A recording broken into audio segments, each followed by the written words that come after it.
I recently got some new bits from Bits and Bits. I'm not sponsored by them, but I don't know if YouTube really cares for smaller channels, but I figured I'd throw that in there. But this is what we got with it. So that's to switch out the little tool and stuff to switch out the Carbide Bits.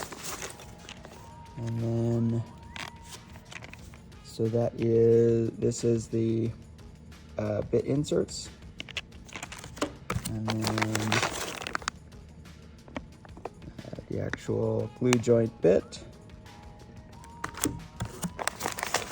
And the surfacing bit that I'm super excited about. So I'm gonna open up the bits.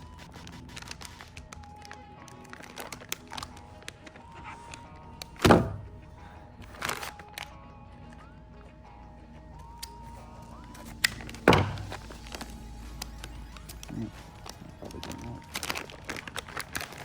There we go.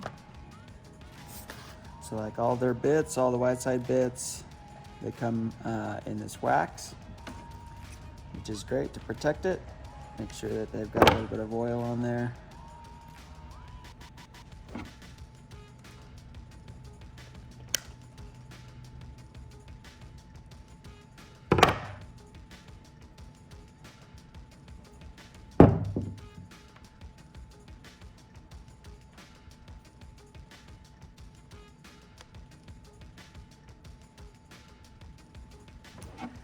Now this is a lot harder than it looks. Let's see where we're at.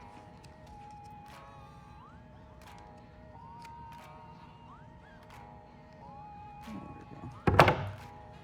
Get some through there.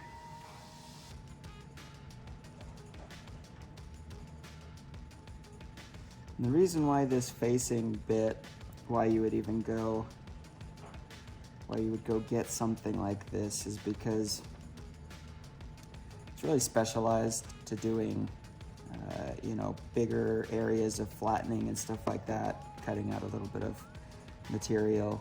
Because I've got such a big build area, this is really gonna help. So the biggest bit that I've got right now, other than this, is 1/2 an inch, and this is, I believe, is 2.5 inches. So quite a bit more diameter, and so it'll reduce the time that it takes for me to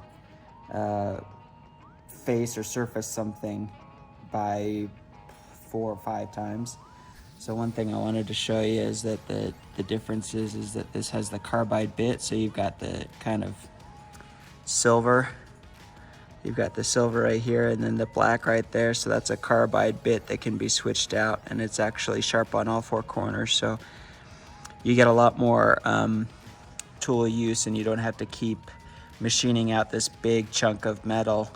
You just have to keep doing that one, so it allows it to be a lot more effective. And I saw this off Jay Bates, and he said that the surface finish was just amazing, so I'm super excited to try it. I went with the higher end one, pretty much off his suggestion. Paid a little bit more money, hoping that it pays off. So, and then we've got the other ones. So this is, so these are the Carbide Bits. So you pretty much just have to replace those anytime they start getting bad. And yeah, so much better, a lot less waste, and a lot more use. So really smart.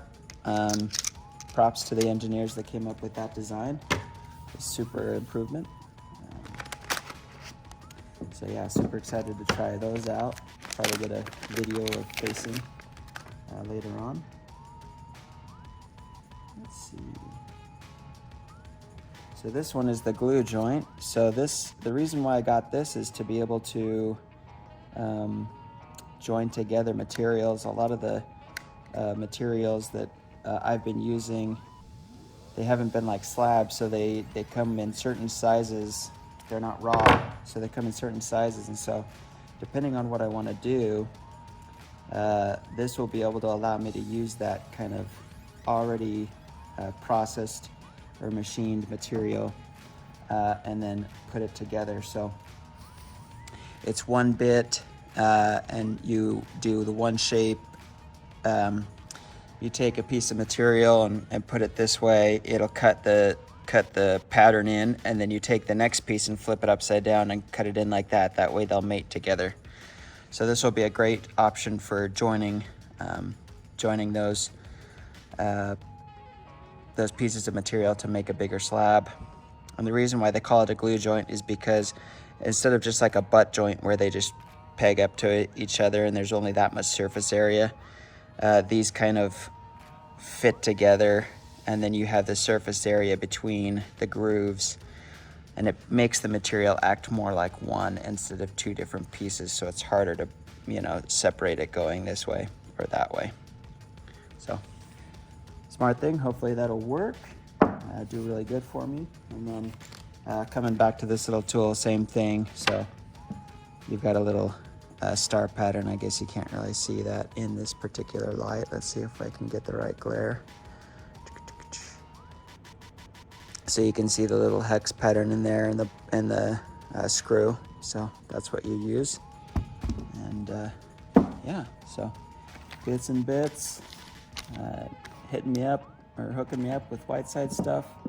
Not hooking me up, I mean I paid for it, but looks like they've got great stuff, so I'm looking forward to using it.